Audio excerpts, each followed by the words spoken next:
સ્વાગત છે આપનું સીએનબીસી બજાર પર. હું છું ચાંદની શુક્લા અને ક્વાર્ટર 3 અર્નિંગ સિઝનની આજથી શરૂઆત થઈ રહી છે, ત્યારે કેવું રહી શકે છે આ ક્વાર્ટર પરિણામોની દ્રષ્ટિએ ચર્ચા કરીશું એના પર એક્સપર્ટ સાથે. પરંતુ હાલ શરૂઆત કરીએ હેડલાઇન સાથે. ગ્લોબલ માર્કેટ્સથી સારા સંકેતોને કારણે આજે બજારમાં તેજી. નિફ્ટી 5% વધુની તેજી સાથે 21,650ને પાર. બેંક નિફ્ટી પણ 150 પોઈન્ટ ઉપર, તો મિડ કેપ ઇન્ડેક્સમાં પણ 0.5% વધુની તેજી. મોટાભાગના સેક્ટર્સમાં આજે તેજી 1%થી વધુ વધ્યો. Nifty energy index, Tata power 2.25% ઉપર. પોલીકેબમાં 18%થી વધારેનો મોટો ઘટાડો. આઈટી વિભાગે એક મોટી વાયર અને કેબલ કંપનીના એકાઉન્ટમાં મળ્યો 1,000 કરોડનો ઘોટાળો. પોલીકેબની સ્પષ્ટતા, કહ્યું ટેક્સ ચોરીના સમાચાર ફક્ત અફવા.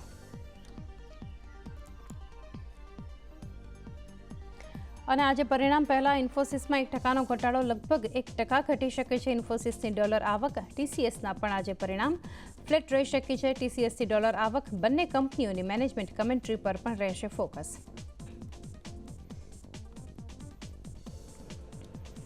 ગુડ આફ્ટરનૂન અને શરૂઆત કરીએ સૌથી પહેલાં તો માર્કેટની અપડેટ સાથે. 21,670ના લેવલ્સ આપણે જોઈ રહ્યા છીએ કે મજબૂતી સાથે. નિફ્ટીમાં અત્યારે 5% આસપાસની તેજી છે, તો સેન્સેક્સ પણ અત્યારે 125 અંકની મજબૂતી બતાવી રહ્યું છે. લેવલ્સ છે 71,780ના. તો ઓવરઓલ ઇન્ડેક્સ અહીંયા મજબૂત છે. સાથે નિફ્ટી બેંકમાં પણ 150 અંકથી વધારેની મજબૂતી છે અને 47,500ની ઉપર મજબૂતી સાથે લેવલ્સ ટક્યા છે અહીંયાથી નિફ્ટી બેંકમાં.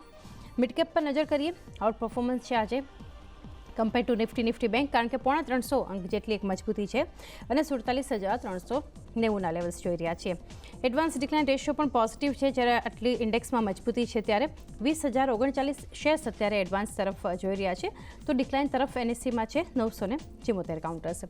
નિફ્ટી ગેઇનર્સ પર નજર કરીએ. સૌથી પહેલાં એક પોઝિટિવ માર્કેટ બ્રેક છે, તો હીરો મોટોકોર્પ આજે સવારથી એક મજબૂતી છે, 5% ઉપર છે અત્યારે. Bajaj auto, Eicher motors, overall auto એક મજબૂતી બતાવી રહ્યા છે. ત્યારબાદ બ્રિટાનિયા, અલ્ટ્રાટેક સિમેન્ટમાં પણ ખરીદદારી છે. ઘટનારા કાઉન્ટર્સ જોઈએ. ડોક્ટર રેડ્ડીઝ 2% નીચે છે. Nifty loser. Infosys, Nestle India, SBI life જેવા શેર્સ છે. હાલ એક દબાણ સાથે કામકાજ થતું દેખાઈ રહ્યું છે, પરંતુ ઓવરઓલ એક પોઝિટિવિટી આપણને ઇન્ડેક્સ અને સ્ટોક્સ તરફથી આજે માર્કેટમાં બનતી દેખાઈ રહી છે. ચર્ચા કરીએ આગળ માર્કેટ પર અને ક્વાર્ટર 3 અર્નિંગ્સ પર માર્કેટ એક્સપર્ટ જગદીશ ઠક્કર સાથે. જગદીશ, ગુડ આફ્ટરનૂન, સ્વાગત છે આપનું શો પર.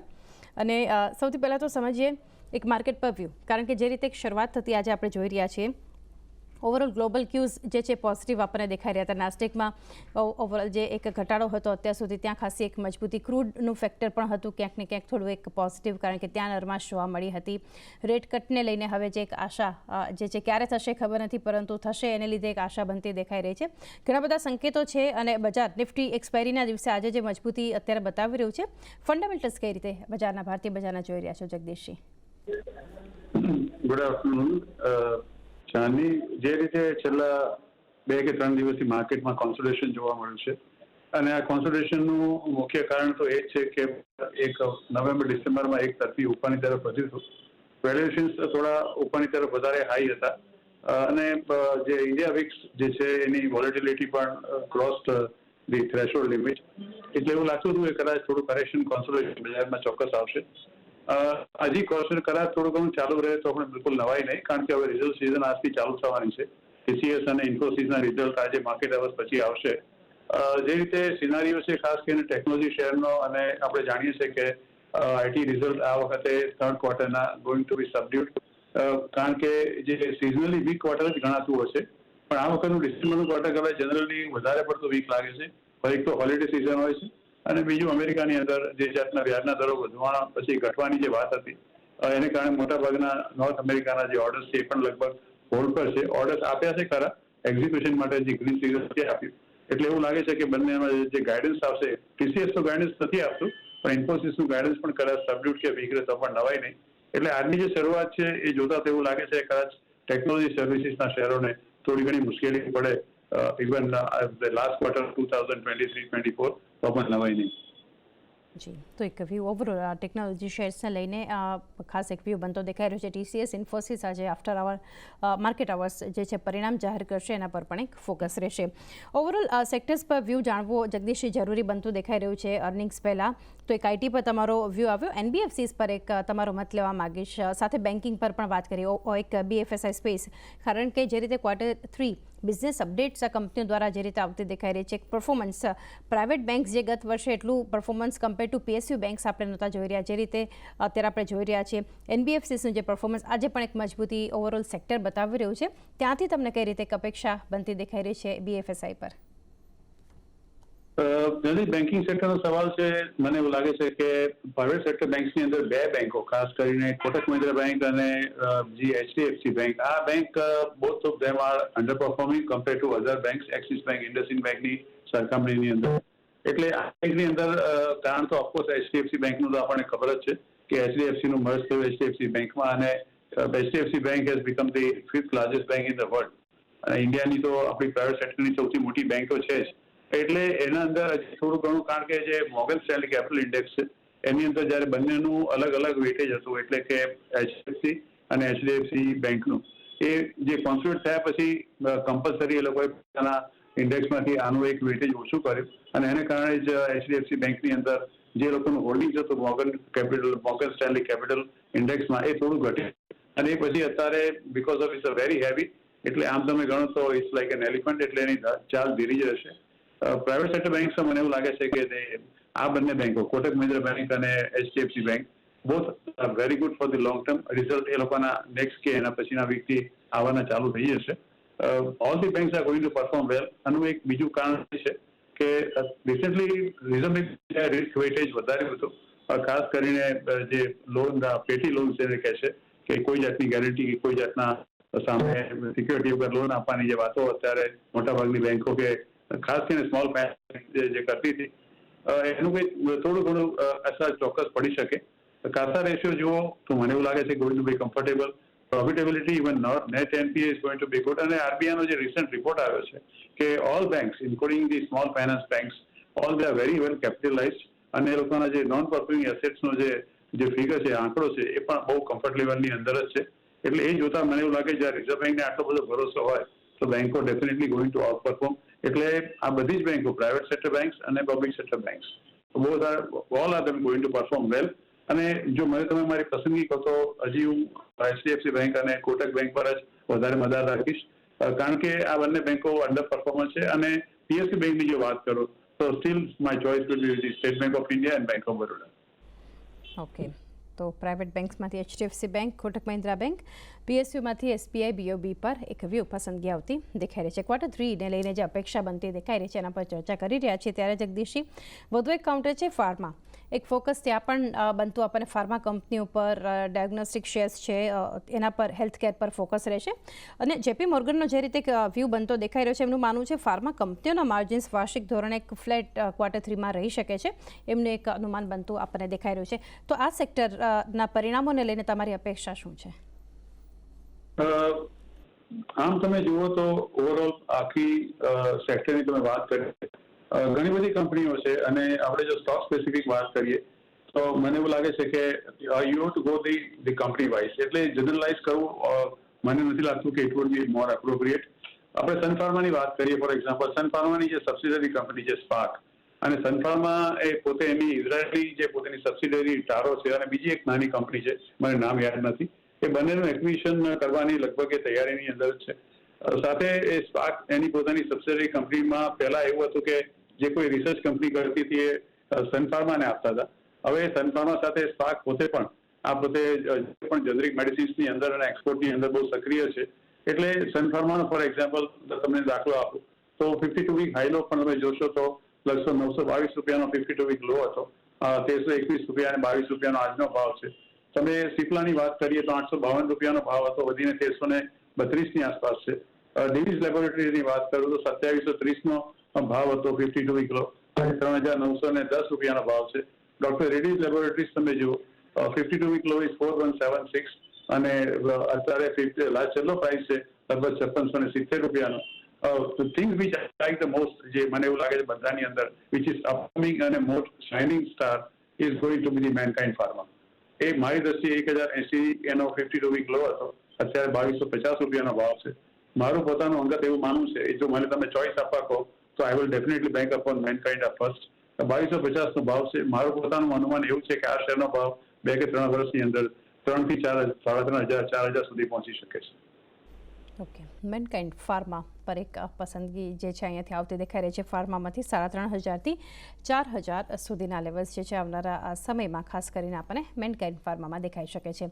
ત્યારબાદનું સેક્ટર જે એક ધ્યાનમાં છે રિયલ એસ્ટેટ પર. જગદીશ, રિવ્યૂ લઈએ, કારણ કે ત્યાં આપણે કંપનીઓનું જે પરફોર્મન્સ નવા લેવલ્સ બનતા ઇન્ડેક્સમાં જે આપણે ઓવરઓલ મજબૂતી જોઈ રહ્યા છીએ, તો આ સ્પેસ તમારા મત મુજબ કઈ રીતે પરફોર્મ કરી શકે છે Q3માં રિયલ એસ્ટેટ? લગભગ તમે જુઓ તો આ બધી કંપનીઓમાં આપણે કદાચ શરૂઆત કરીએ તો મને એવું લાગે છે કે આ એક સેક્ટર એવું છે કે which is going two definitely out perform all other sectors. એટલે શરૂઆત ધારો કે આપણે DLF થી કરીએ, which is the largest company, અને અત્યારે જે રિપોર્ટ આવ્યો છે DLF નો, નોટ પોતાનો પણ ઇવન મોટા બ્રોકિંગ હાઉસનો રિપોર્ટ આવ્યો છે, એ જોતા મને એવું લાગે છે કે આ પર્ટિક્યુલર કંપની જે એનો જે પોતાનો જે જાતના એનું વેચાણ છે અને જે જાતના હવે એ લોકોએ મોટા ભાગનું એવું કર્યું છે કે they are not insisting on the sale of the areas of the building or the plots. They just want to lease out the properties. એટલે કે કાલે ઉઠીને જે વેલ્યુ એપ્રિસિએશન થાય બિલ્ડિંગની કે પ્રોપર્ટીની, એ ઓટોમેટિક આ પર્ટિક્યુલર કંપનીને મળે. એટલે પહેલા એવું હતું કે બુકિંગ કેટલું મળે છે એ લોકોને, અને એમાંથી કેટલી ઓફિસ કે કેટલી એરિયા કે કેટલા બંગલોઝ કે કેટલા હાઉસીસ વેચાયા છે. હવે એ લોકોને ના વેચાય એની પણ ચિંતા નથી હોતી, કારણ કે મોટાભાગની પ્રોપર્ટી લોકો લીઝ પર લેતા થઈ ગયા છે. એટલે એક બહુ મોટો ફાયદો છે જેમાં DLF અત્યારે અગ્રેસર છે. આજે લગભગ એનો 800 રૂપિયાની આસપાસનો ભાવ છે, which is almost 52 week high. હવે તમે લોડા ડેવલપર્સ એટલે કે મેક્રોટેક ડેવલપર્સ તમે જોશો, 52 week low was only about 355 rupees. એની સામે આજે એનો ભાવ છે 1,134 રૂપિયા. ગોદરેજ પ્રોપર્ટીઝ એનો ભાવ હતો લગભગ 1,000ની, અત્યારે એનો ભાવ છે 2,251. અને જે કંઈ પણ પ્રોજેક્ટ લેશે અને જે જાતની જમીન એને એક્વાયર કરી છે બેંગ્લોરમાં કે ઇવન નોઈડાની અંદર, દિલ્હીની આસપાસ, એ પણ બધું દેશ હોય. ઓવરઓલ રિયાલિટી ભાવ હતો લગભગ 790-800 રૂપિયાની આસપાસ, અત્યારનો ભાવ છે 1,552 રૂપિયા. પ્રેસ્ટીજ એસ્ટેટ તો 51 રૂપિયાનો ભાવ હતો, અત્યારે 1,374 છે. મને એવું લાગે છે કે હજી આ રિયલ એસ્ટેટના દિવસો આવવાના બાકી છે. 2024, if I really elaborate, one of the best sectors will be definitely the real estate sector.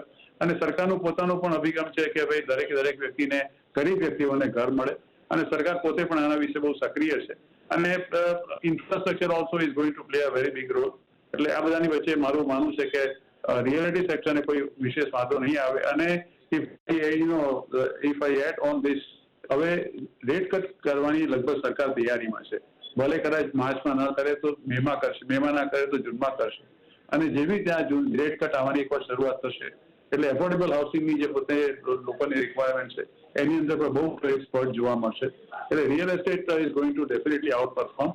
અને મારું તો માનવું છે કે જે સારા બ્લુચિપ શહેરો છે, થોડા તો મેં તમને ગણાવ્યા. એક ફિનિક્સ મિલ છે જે મને વધારે પર્સનલી બહુ ગમે છે, બીજો છે બ્રિગેડ એન્ટરપ્રાઇઝ, અને એક શોભા. આ this are the sectors in which also you should invest. મારી એક જ સલાહ છે કે જ્યારે રિયલ એસ્ટેટ સેક્ટરમાં તમે રોકાણ કરો તો you must apportion your investment into 3 or 4 companies. એક જગ્યાએ તમે પોતાના ના કરો, પણ 3 કે 4 સારી કંપનીઓમાં રોકો. જી, તો થોડું એક રોકાણ તમારું એક અલગ અલગ કંપનીઓમાં કરી શકો છો. ફિનિક્સ મિલ, બ્રિગેડ અને શોભા આ સેક્ટરની પસંદગી.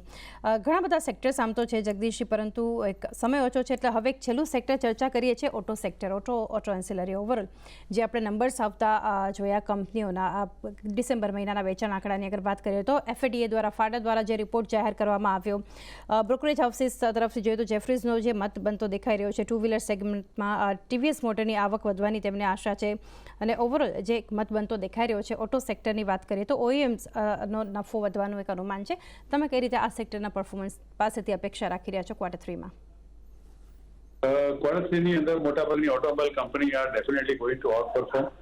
બે ટુ વ્હીલર્સ હોય કે પછી 4 વ્હીલર્સ હોય કે પછી ટ્રક્સ હોય, આ બધી જ કંપની આઉટ પરફોર્મ કરશે. અને મોટાભાગની આ જે કંપનીઓ છે now they are switching over toward the electrical vehicles. એટલે સરકારનું પણ એવું છે કે બને ત્યાં સુધી 2025માં જે પબ્લિક સેક્ટરની ઓપરેટિંગ બસીસને જે રસ્તા પર ચાલે છે કે જેને સરકાર કે સ્ટેટ ગવર્મેન્ટ પોતે ઓપરેટ કરે છે, એ બધી જ should be converted by end of December 25 into electrical vehicles. આમાં સૌથી કદાચ કોઈ અગ્રેસર હોય તો ચોક્કસ મને એવું લાગે છે કે ટાટા મોટર્સ એ સૌથી સારો એક શેર છે. બીજી ઘણી કંપનીઓ છે, આમ તો તમે આઈસર મોટર્સ છે, એટલે એક અંદર કંપની અશોક લેલેન્ડ છે આ પર્ટિક્યુલર કંપનીની અંદર.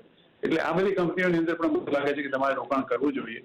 અને જ્યાં સુધી ટુ વ્હીલર્સનો સવાલ છે, રિસન્ટલી આપણે જોયું કે બજાજ ઓટોએ એક બાયબેકની ઓફર આપી. બજારનો ભાવ છે ₹7,000. Offer price is ₹10,000, which is 43% premium at the current market price. TVS is also leading into the electrical vehicles. ભલે એમાંથી ઓલા ઇલેક્ટ્રિક કે એવા કોઈના એ લોકોના કોમ્પિટિશન ચોક્કસ છે, પણ two wheelers also is going to outperform. I am very bullish on this. જો મને ચોઇસ આપવા કહેશો તો definitely in case of four wheelers Tata Motors, in case of two wheelers TVS Motors. Tata Motors, TVS Motors આ sector પરથી એક પસંદગી આવતી દેખાઈ રહી છે. જગદીશજી, રજા લેવાનો સમય થયો છે. ડિસ્ક્લોઝર્સ જાણીએ આપના. જાણી શકે છે કે આમાં મેં આપણે શેર કર્યા, એમાં બજાજ ઓટો છે કે ટાટા મોટર્સ છે, કોઈ પ્રોપર રિયલ એસ્ટેટમાં કોઈ મારા પોતાના પોર્ટફોલિયોમાં હોઈ શકે, મને યાદ તો નથી બધા, અથવા અમારા ક્લાયન્ટોની ભલામણ કે પોર્ટફોલિયોમાં હોઈ શકે છે. હંમેશા શેર બજારમાં રોકાણ કરો તો નાણાકીય સલાહકારની સલાહ લેજો. જે અભિપ્રાય મેં આપને આપ્યો છે મારો અંગત અભિપ્રાય છે. And thank you very much for inviting me on the show. જી જગદીશજી, આપનો પણ આભાર અમારી સાથે જોડાઈને Q3 એના સેક્ટર્સ પર અને પરિણામ પર ચર્ચા કરી.